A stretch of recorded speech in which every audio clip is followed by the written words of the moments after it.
I don't understand. Maybe I'm a little bit naive. I don't understand 100% why we are not allowed to give advice. So why it sounds like if I say I'm vaccinated, so and other people say, how can you say you are vaccinated? How can you tell me I should be vaccinated? I explain it for myself. A little bit like drink driving. Means we all probably were in a situation where we had a beer or two and thought we still could drive.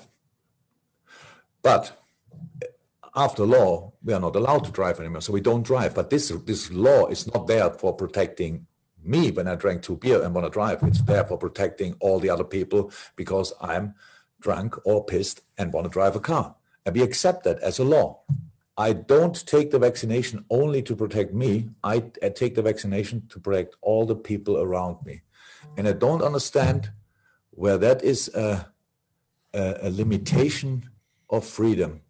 Because if it is, then not being allowed to drink and drive is a limitation of freedom as well.